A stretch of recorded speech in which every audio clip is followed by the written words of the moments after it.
Garcia. Diba? Direk Carl Jason Garcia, hello. Kasama rin natin Jonathan Tilos. Of course, kasama rin natin si Javi Sarmiento. Yes, Direk Carl, dito tayo sa gitna muna. Siyempre, Jonathan and Javi. Dito rin tayo sa gitna. Tita Sylvia. Ay, pwede na. Okay, dito na tayo. Direk Carl, Jonathan and Javi. Alam mo, nakakatuwa. Sa totoo lang talaga, malapit na rin ang puso ko sa mga batang ito after ko silang ma-interview sa aming programa. At mamaya malalaman natin na kaya rin tayo nandito kasi parang ang hirap lang basta-basta maghiwalay ng landas, di ba? Dahil napalapit tayo. Okay, centerpiece, compress tayo. Sila pa ang first batch. Photos muna. Pwede na po natin kuhanin ng photos ng first batch mula sa I'm Perfect, ang mga bagong pipirma sa Nathan Studios Artist Management. Kasama syempre ang Chief Operating Officer, Ms. Sylvia Sanchez. Nandito rin ang guardians ni Carl Jason Garcia, Jonathan Tilos, and Javi Sarmiento. Ayan. Isama natin ang ating mga guardians bago natin ang pirmahan. Ayan. Yes, opo. Ang guardians po natin, kaya guardians ni Carl Jason Garcia, come on stage please. Jonathan Tilos and Javi Sarmiento. Ayan. Kahit hindi isang representative lang po. Dito po tayo para kay Carl. Ayan. Ayan. Kay Jonathan. Dito tayo kay Jonathan. Alright. Another photo po. Forward po tayo. Yes. I'm sure they're very, very happy. This is something new para sa kanila, no? Ang mabigyan ng kontrata bilang mga artists under an artist management. Alright, center please. Everybody smile. Show your best smile, okay? Ayan. Yes. To your right, please. Dito naman po sa side kung nasaan po ako.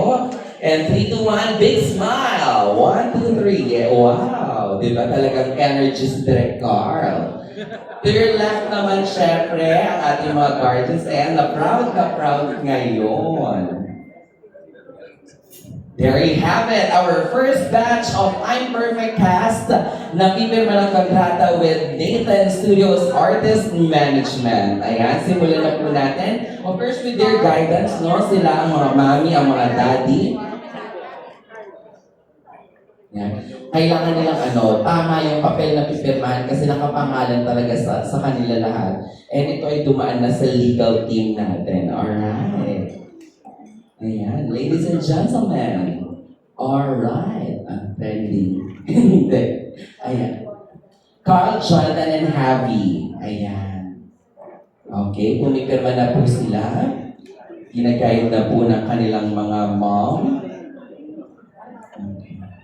Alamin natin kung ano yung nararamdaman nila na talagang... Siyempre, nagkaroon din sila ng billboard sa bench, di ba? Nakita natin last December. Naku, parang may aabangan. Papasalamatan ko na agad-agad. Maraming salamat po. Connected. Opo, mamaya po. Salamat sa iyo. Opo, maraming salamat sa Philippines Wacol Corporation, diba? Abangan po natin kung ano ba mga pasabog nila with the Philippines or sa Wacol Philippines Corporation. Ayan. Ayan, nagsasign na sila ng contract. Sa mga nanonood sa live stream natin, I'm sure you guys are very, very happy. Kasi di ba parang ako, first time ko talaga to host na ang mga artists na pinapakilala natin is with Down syndrome. Di ba? Parang through the movie I'm Perfect, sa pelikulang iyon, na ipakita po nila talagang yung yes we can na sinasabi nila. At mas naging malawak lalo ang pag-intindi natin, di ba? Sa ating mga artista na mga kasama sa Nathan Studios Artist Management. Tita Sylvia, maraming salamat. Hindi lang nagtapos sa MMFF, bagkos talagang nagtuloy-tuloy po itong ating pagkilala at pagbibigay ng espasyo sa industriya para po sa ating mga may Down syndrome na mga kasamahan. Welcome to the family. Okay.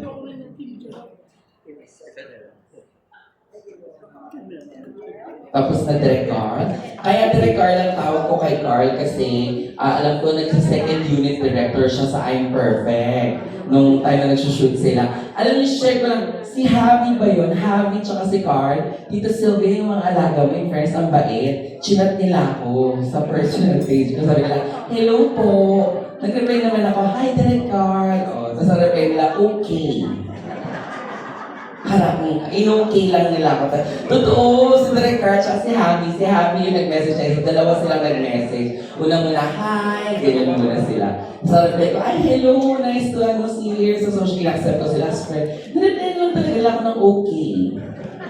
In fairness naman. Di ba, Direk? Oo. Nireply nila ako. So, syempre, alam mo naman, chikahin ko, gising ka pa. Syempre, di ba? Syempre, hindi na dumating sa ganung punto para magchikahan kami, di ba? Basta at least nakakatuwa kasi nakakaalala sila ng bongga. Kanina nga pagdating, di ba? Sabi nga nila, parang may bago sa nose niyo po, Kuya Jan. Sabi na talaga kayo. Sabi ko, wala itong makeup lang to, direct. Ewan ko. Di ba? Sinabi talaga, sabi ko, makeup lang po ito, tsaka pumayat kasi ako. Hindi.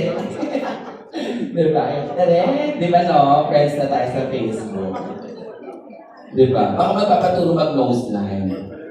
Hindi. Ayan. Javi, are you done? No, not yet.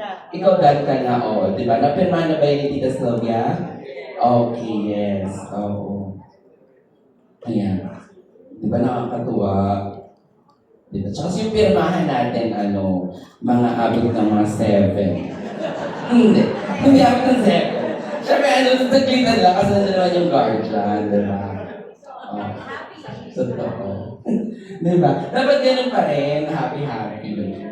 Yes. Yan. Siyempre, salamat sa ating comfort food na talagang this afternoon, feeling ko na comfort talaga ako. Diba? Kuya John? Yes, ang saya. They're all very, very excited and I'm super duper happy na marinig din syempre ang mga masasabi nila ni Javi, ni Carl, at saka ni Jonathan. Last year, parang very emotional sila kasi parang hindi nila alam kung paano tatanggapin yung pelikula nila, di ba? Pero ngayon, I can really see the happiness in their face. Yan sa eyes nila, di ba? Share na, di ba, no? And 2026 lang kung maka-English, alam mo naman. Hindi ba? Ayan na, Jonathan Tan, ayan. Okay na. Siyempre, let's hear it muna. Palakpakan po natin our first batch of I'm Perfect Stars na ngayon. Officially, we are welcoming them sa Nathan Studios Artist Management. Jonathan, bumati ka na. Hindi pa pala tapos si Jonathan. Si Direk Carl muna. Ayan. Direk Carl, anong masasabi mo na ikaw ay isang Nathan Studios Artist Management na official star ka na? Bumati ka muna. Happy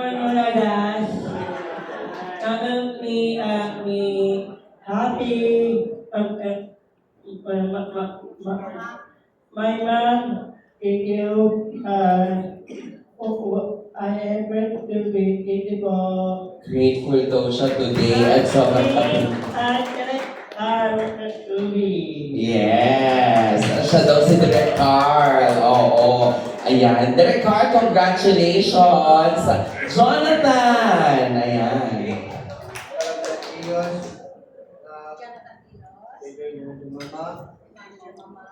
Thank you po. Yes, nagpakilala siya. I'm Jonathan Tilos and my manager, Mamang. Thank you po. Ayan. Naku, hindi na si Mamang Pokwang ang Mamang, ikaw na. Ayan. Happy! Thank you for Mamang and Wow! Very, very, ramdam na ramdam talaga. Naku, hindi tayo mag-iiyakan, kaya maganda tayo ngayon, Tita Sylvia. Siyempre, diba? Tears of joy.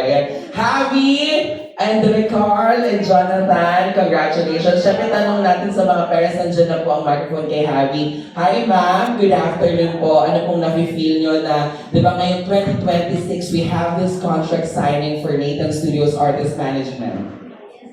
good afternoon everyone. Of course, we are very, very happy.